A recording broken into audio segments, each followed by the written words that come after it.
segundo bloque de Ciudadanos se revela. Seguimos con la entrevista al Sheikh Abdul Karim Paz.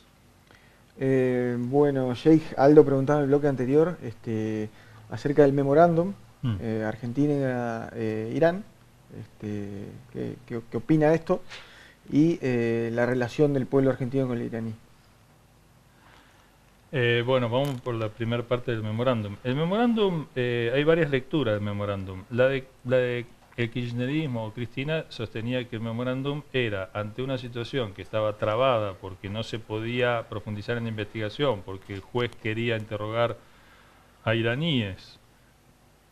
Y como no existe un tratado de extradición entre Irán y Argentina, Irán le decía al juez argentino, los jueces iraníes le decían tráeme las pruebas, o sea, son personas de Irán, digamos, ¿no? Que Irán está involucrado como Estado y como nación, sino que si algún iraní cometió un delito, un crimen, digamos, a ver, si tengo un tratado de extradición, tómalo. Si no lo tengo, lo juzgamos nosotros en base a las pruebas y sentenciamos. Después veremos si somos justos o no, es otro capítulo. Pero en principio, digamos, funciona así en todo el mundo. Entonces, como eso no podía avanzar porque no existe tratado de extradición, y Argentina no mandaba las pruebas a la justicia iraní, porque no las tiene. Porque Argentina, cuando se las pidieron los ingleses, el juez de Inglaterra pidió ante la detención del ex embajador, Galeano le manda las pruebas y el juez inglés dice, pero esto es puro chamullo, digamos, para usar un lenguaje, puro chamullo de inteligencia. O sea, acá no hay un montón de cuestiones de inteligencia, de que dijo, que escuché, que parecería que lo... Pero pruebas no hay, yo no lo puedo detener. A este hombre lo suelta y los argentinos pagamos como $250.000 de indemnización. Imagínate que si la justicia inglesa, que si vas a decir que es pro-iraní, bueno, ya, si los ingleses son pro-iraníes. Entonces, si los ingleses rechazaron por la falta de pruebas lo que Galeano les manda, vos sabés que Nisman continúa lo de Galeano. Nisman no aporta nada nuevo lo de Galeano, es sobre la base de lo que suponía Galeano. Entonces los jueces iraníes dicen, bueno, no mandás nada, entonces queda trabado. Pero queda trabado por una carencia. Acá se dice, por ejemplo, que los iraníes no cooperan. No, mandame las pruebas, vemos cómo seguimos. Es un punto. Ante esta situación y a pedido, según dicen, a mí me lo dijeron dos iraníes, yo no conozco mucho en profundidad el tema, de que aparentemente Obama le habría pedido a Cristina de que, o le dio luz verde, no sé, para que avance en un acuerdo, de modo que pueda profundizar, pueda ayudar a la justicia, a sacarse las dudas, es decir, pueda interrogar a estos iraníes y, en definitiva, avanzar en la investigación. Entonces, de ahí nace el memorándum, que es una especie de hijo del gran acuerdo nuclear que hacen los 5+1, hace Estados Unidos, las 5, potencias del Consejo de Seguridad de Naciones Unidas, más Alemania. Por eso 5+1 con Irán. Que vos, entre paréntesis, lo tengo que decir para que la audiencia o para que los televidentes, se den cuenta. ¿Vos sabés lo que es que las 5 potencias más Alemania se sienten en una mesa con vos a negociar? El poder que tenés que tener vos. Pero vos te crees que ellos negocian con alguien. No te digo los 5+1. Uno de ellos, Inglaterra, con nosotros negocia la Malvinas. No se sienta. No le interesa. Muy bien. Se cree impune y dice... Naciones Unidas dice, pero usted tiene que dialogar. No dialogo, tengo derecho a veto. Naciones Unidas no existe. Entonces, volviendo al punto, parece que había una política esto de acordar y entonces, mediante un acuerdo, incrementar relaciones, siempre en el marco de un acuerdo que ponga en claro qué pasó. Y si pasó algo, resolverlo, y si no pasó algo, resolverlo. Hay que aclarar esto y avanzar. Es en ese marco que se genera el memorándum. Después la justicia sostiene a posteriori, porque esto es importante también, el memorándum fue hecho por el Ejecutivo, con permiso del Congreso, que todos vieron la votación pública, claro, y con el de la justicia, porque Canicó Corral, el juez que tiene el tema de la AMIA, y Nisman, fiscal en aquel entonces, autorizan por escrito al gobierno, al Ejecutivo, a proceder con el memorándum. Entonces los 3 poderes del Estado te decían que sí. Después la Corte Suprema considera inconstitucional el memorándum. ¿Por qué?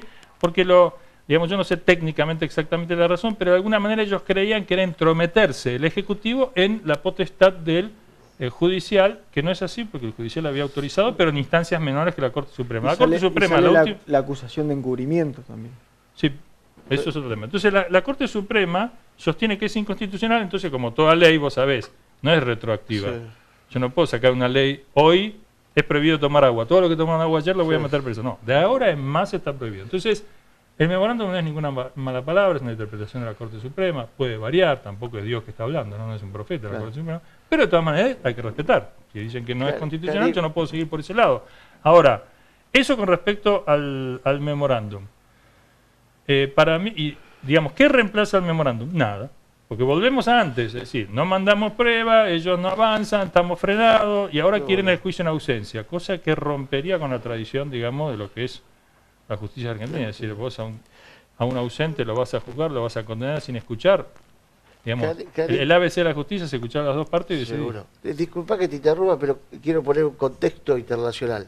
En ese momento, el presidente era Ahmadinejad, está bien producido, Sí. y tenía ya había relación con Obama, es decir, había una conversación. Ese es otro error. Creen que Ahmadinejad, digamos, era malo, ¿no es cierto? Que no negociaba nada, y que viene Rouhani, el presidente que le sigue, y él hace el acuerdo con Estados Unidos. No, lo que hace Rouhani es sellar un acuerdo que comienza con Ahmadinejad, a instancia de Estados Unidos, que lo pidió, porque eso es interesante. Es otra muestra del poder iraní, Lo pide Estados Unidos. Que hasta el líder de Irán dice, ellos necesitan más el memorándum que nosotros. O sea, a ver, Irán lo dice no de guapo, lo dice, se banca lo que dice, es decir, habla, pero es realmente muy interesante. Por eso es que Irán, que es un amigo histórico de la Argentina, para nosotros es muy importante, digamos, tener una relación normal con quien además vota a favor de nuestras Malvinas, digamos, con quien, en todo caso, Irán es un sistema, tiene un sistema, una república islámica que permite equilibrar la fuerza de poderes mundiales. Eso es muy bueno para la Argentina, porque la Argentina que ha sufrido el poder unilateral inglés, es muy bueno que alguien le ponga algunos puntos, ¿no? Para que debilite un poco ese poder absoluto. Así que deberíamos mirar con otra manera, más independiente, más soberana, más equilibrada. Por supuesto, que si Irán hubiera hecho, en el hipotético caso de que Irán hubiera hecho el atentado de la AMIA, digamos, obviamente lo tiene que pagar y tiene que ser castigado. Digamos, todo aquel grado de responsabilidad que pueda hipotéticamente, digamos, atribuírsele con razonabilidad. Pero si no fue, y la inteligencia dice que no fue porque Irán era abastecido por Argentina en momento de guerra y Estados Unidos le quiso cortar, digamos, las fuentes de abastecimiento, y en ese marco aparecen las explosiones y lo culpan a Irán sin pruebas. Y en definitiva hasta el día de hoy sabemos que no hay pruebas, sino que hay presiones de servicios de inteligencia de Estados Unidos e Israel, o Inglaterra, o quien fuera, digamos, por culpar a Irán. Pero pruebas concretas, hoy en día lo está diciendo la comunidad judía, miembro de la comunidad judía, que a nosotros nos dicen, pero no hay pruebas. La inteligencia americana y la israelí, por los medios y por lo que nos venimos enterando hasta ahora, aparentemente tenían un representante en el poder argentino que era el famoso Jaime Estiuso, que a su vez trabajaba con Nisman. ¿Qué, a simple vista, qué hizo? ¿Lo confundió? ¿Operaban juntos? Bueno, pero esas son cosas que en Argentina se saben, porque la Wikileaks, ¿cómo se llama esto? Digamos, mostró cómo Nisman iba a la embajada norteamericana, digamos, le hacían cambiar. Como a Massa decían, no también, investigue esto, no investiga que yo haga esto. Entonces iba y corregía, digamos, la orientación de su propia investigación y demás. Estas son cosas ya que hoy se saben, digamos, que Nisman, además, lo dice Jorge Elbaum, y lo dicen otros miembros de la comunidad judía, como él, digamos, le pagaba a Paul Singer, el amigo de la Argentina, del Fondo WIT. Bueno, entonces, digamos, no hay mucho más que agregar. Es decir, un fiscal tendría que ser independiente, no puede tener este tipo de relación. Iba a Israel, hablaba en AIPAC, en Estados Unidos, digamos, en el Comité del Lobby Judío Norteamericano. Sí, a ver, esto ya está archisabido. Vamos a cuestiones, yo creo, más importantes acá, y es que no pueden... Yo me acuerdo en la televisión, porque, digamos, ¿por qué hablamos nosotros de esto? Yo soy argentino, no soy iraní, ¿no? ¿Qué tengo que ver? Porque nosotros somos musulmanes, y los iraníes son musulmanes también. Entonces, de alguna manera, como algunos iraníes venían a rezar a nuestra mezquita, o bien, digamos, nosotros teníamos relaciones con algunos de ellos, entonces de ahí viene que ha pesado sobre la comunidad islámica en Argentina un manto de sospecha, como en su momento Alejandro Salomón, creo que en un programa con vos lo aclaró bastante el tema, ¿no? Entonces, miembro de la comunidad, afectado, como otros. Y amigos radicales. Ah, sí. Entonces, la cuestión acá es que realmente nosotros, nuestro deber como ser humano, como argentinos, como musulmanes, ante Dios que nos va a juzgar, es decirle a la justicia argentina, colaborar con la justicia argentina. Por eso fuimos a ver a Galeano, al juez, y le dijimos todo lo que sabíamos de los iraníes. Y lo que sabíamos de los iraníes, que no tenían nada que ver con... Digamos, nunca habíamos visto ni el menor indicio, porque si vos me dijeras que vimos, qué sé yo, reuniones secretas, viste, cosas, maniobras raras, claro, podríamos haber aportado eso. Mira, nosotros no sabemos si, bueno, pero al menos vimos movimientos extraños. Nosotros no vimos nada, más que, digamos, vos fíjate que Estiuso, hablando de Estiuso, la inteligencia que él, digamos, operaba con mucha influencia en la contrainteligencia argentina, escuchaban a los iraníes, porque en el 92 se explotó la embajada de Israel, entonces los iraníes ya eran seguidos de antes, y lo dice la inteligencia argentina, desde que triunfó la revolución y vinieron los primeros iraníes ya los espiaban, porque esta zona de influencia, digamos, del lado o del bloque, digamos, atlantista. Entonces los investigaban. Después los escuchaban. Después del 92, de la embajada de Israel, mucho más, pero ostensiblemente le revisaban la basura, lo seguían, etcétera. No solamente ellos, a muchos de nosotros también. Y entonces, imagínate qué posibilidades tenés vos de hacer un segundo atentado cuando tenés toda la inteligencia acá. ¿Y qué dicen ellos? Dicen que se perdieron las escuchas. ¿Y qué dicen ellos? ¿Cómo hicieron un atentado? Si se suponía que dicen ustedes, habían hecho el primero, ¿cómo no los agarraron? No, los seguíamos, pero se nos perdieron antes. Acá detengámonos. Yo le decía en televisión, en ese entonces, somos argentinos, yo no soy ni norteamericano ni iraní. Si estos dos se pelean, a mí no me sirve que este lo culpe a aquel o aquel. Yo tengo que ver yo qué pasó. Y yo no puedo decir que se perdieron las escuchas. A ver, por favor, ¿cómo se van a perder las escuchas? Y no puedo decir que yo los seguí hasta 2 días antes, un día antes que se me perdieron. No es serio. No es serio. O sea, ¿cómo que se te perdieron? Entonces, acá hay otros factores. Después aparece un preso, digamos, sobornado por un juez, que lo muestra la nata y lo echan de la televisión. Y Cuño Libarona dice, me metí con el nido del poder y no hablo más. Cuño Libarona, que ahora está en Animal del Cielo. Entonces estas cosas son muy graves. Acá lo que se está viendo es que hay un... Por Techeldín. Claro, por Techeldín, que le dan $400.000 para que declare que esto está grabado y todo. Está grabado, pero cuando se grabó eso... Cuño Libarona, un poco inocentemente, no sabía con quién se estaba metiendo, lo fue a ofrecer a los canales de televisión al video, que se lo debe haber dado a la gente de Rivel, que es la inteligencia policial. Sí. Entonces, todos le decían que no, lo único que acepta es aquel Lanata, no el Lanata, digamos, el rebelde. Posterior, el Lanata rebelde. Entonces Lanata lo acepta y lo pasa, y Lanata, que tenía como 19 puntos de rating, lo echan de la televisión. A tal punto que era eso, ponerle que haya sido, no me acuerdo, en octubre, en diciembre es el último programa, le cierran el programa y él pone de nuevo el video en el último programa, como diciendo, me echan por esto. Entonces, que además un miembro de nuestra comunidad le preguntó a la Nata que el libro que escribió, Cortinas de Humo, es extraordinario. O sea, en un punto es extraordinario, en otro no. Cuando dice que la acusación a Irán es una cortina de humo. Y con muchas pruebas.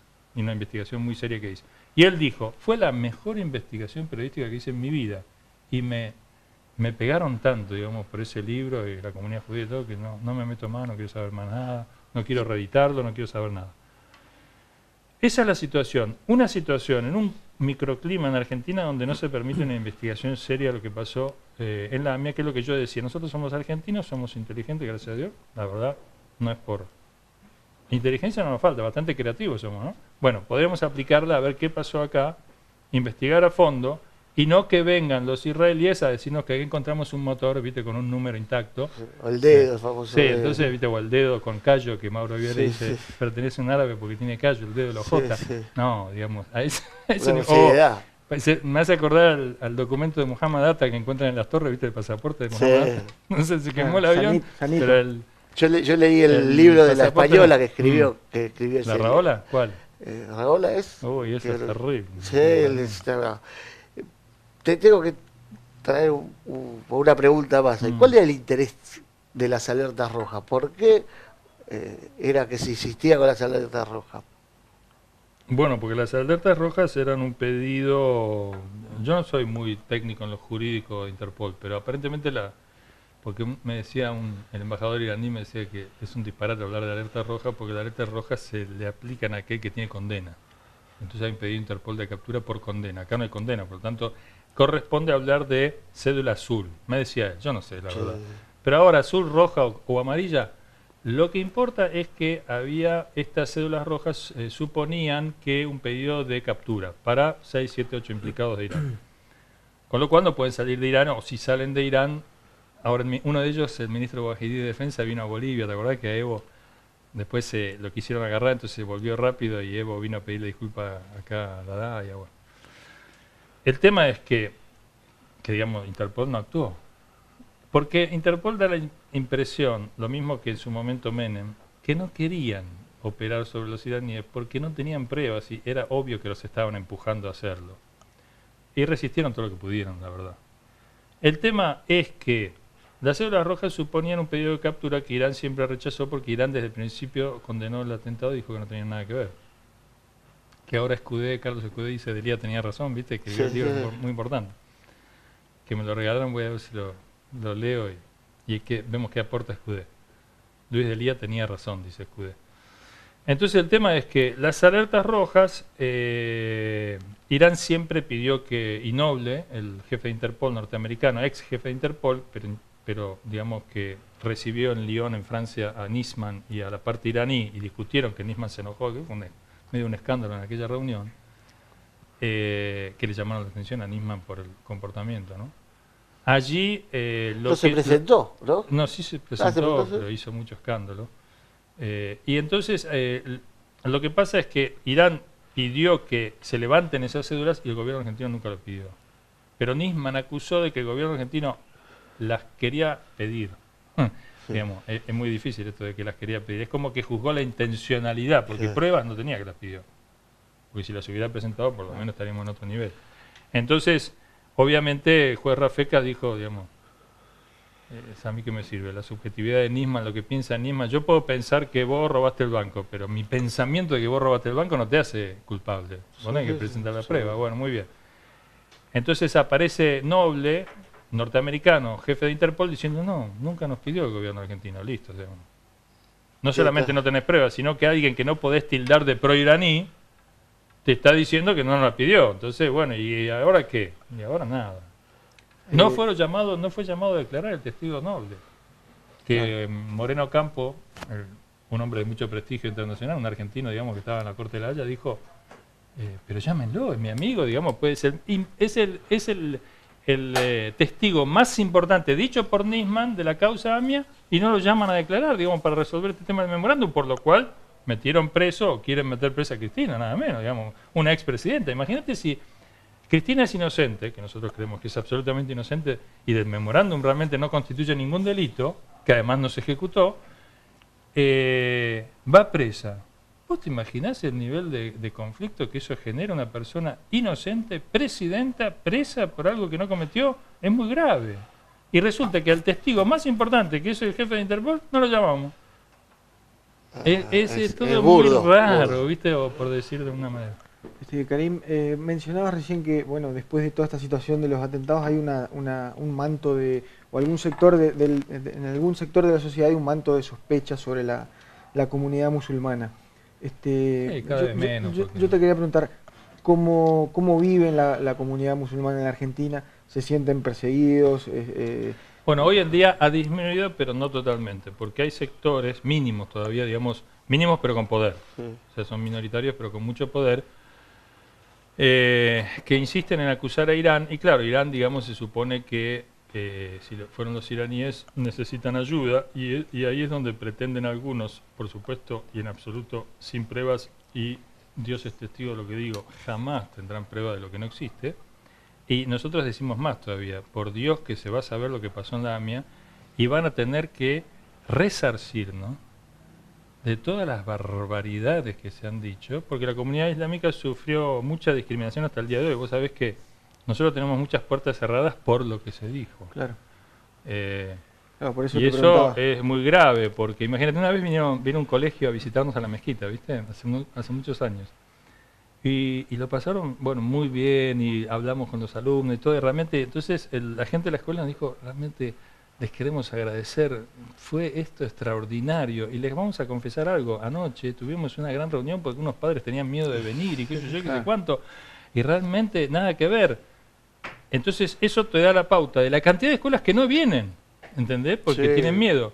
Y eso es una injusticia, digamos, flagrante. Aparte tuvimos una persona presa que fue Jorge Alejandro Khalil o Yusuf Khalil, que es argentino, decían líder iraní, no es iraní, es argentino, en este disparate, digamos así, de acusar por el memorándum. Bueno, gracias a Dios salió ahora, digamos, Karim, pero todavía falta el juicio oral, ¿no? sí, nosotros le hemos sacado una entrevista a Andrea, A la esposa. a la esposa.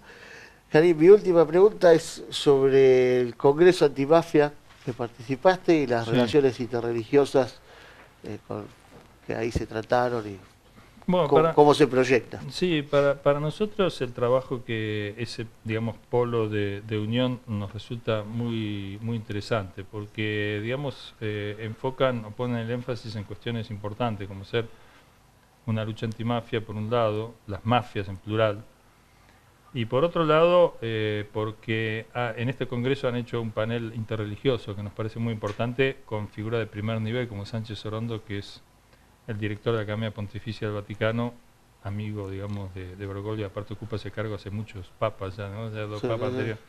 Es un hombre muy digamos, con mucha trayectoria, que vino y participó del panel. Nos parece muy sabio poner, digamos, que lo interreligioso participe, como dice bien Francisco el Papa en Laudato Si, la solución es interdisciplinaria en la crisis actual que padecemos y la religión tiene mucho que aportar. Entonces está bien orientado y en el espacio político le dan una entidad a esta cuestión del Papa Francisco, de la intervención, digamos, de la religión, de los religiosos. Creo que es un aporte muy importante en el intento de conformar digamos, de constituir la patria grande independiente de los poderes foráneos. Realmente tenemos un déficit en lo moral y en lo espiritual, sin entrar ahora en acusaciones de corrupción, digamos, no es que firmamos todo lo que se dice, ni mucho menos ya lo padecimos nosotros antes. Las cosas tienen que ser probadas, hablar es muy fácil, pero nosotros creemos que es difícil que hagamos todo bien y la gente nos castigue con un voto en contra, ¿no es cierto? Es decir, tenemos que hacer un autoexamen y una autocrítica. No necesariamente le doy la razón absoluta a la gente, ¿eh? Nosotros tenemos líderes como Jesús que quedaron con pocos al lado en los momentos difíciles. Lo mismo que pasó a los musulmanes con el Islam, con el profeta, es decir, no necesariamente el pueblo es sagrado en todo lo que dice y todo lo que piensa, en todo lo que hace. Pero, digamos, creo que por lo menos tenemos que hablar de una revisión de lo actuado, y creo que la religiosidad, la fe, digamos, el temor a Dios, el temor sano, ¿no? El respeto, digamos, el que yo no robe porque no tengo que robar, no porque no me miran. Eso tiene que entrar en la política fuertemente porque el enemigo es muy poderoso y con la mentira, digamos, si vos dejás algo de duda, si dejas algo de duda, el enemigo te la agranda, ¿viste? Te la convierte en una certeza. Entonces no podés dejar dudas. Tienen que ser intachables. Si no, es imposible. Gracias, Karim. Te vamos a dar un obsequio del programa. Bueno, La taza del Ciudadano de Revela, un gesto de agradecimiento por haber estado con nosotros. Espero que esto Gracias, se plasme en una charla ya más abierta en el futuro. Y bueno, te queremos agradecer. Gracias a ustedes. Y ahora nos vamos con un tema que está dedicado a nuestro amigo común Alejandro Salomón, mi amigo radical, que hoy está en el espacio de Gustavo Vera, bien común, bueno, que hizo posible. Yo le agradezco también a él porque gracias a él estamos ahí sentados acá y ojalá que tengan suerte y que tengan, digamos, nosotros estamos dispuestos a colaborar con ese espacio y con todos aquellos espacios que breguen por la soberanía y la independencia. Es el mejor favor que le podemos hacer a los piratones que andan dando vueltas. Muchas gracias. Muchas gracias, nos reencontramos, Aldo, el próximo miércoles a las 10 de la noche. Nos vamos con Todo Cambia, dedicado a mi amigo y hermano Alejandro Salomón. No se dejen bastardear la dignidad, lobo con los lobos, cordero con los corderos. Nos vemos la semana que viene.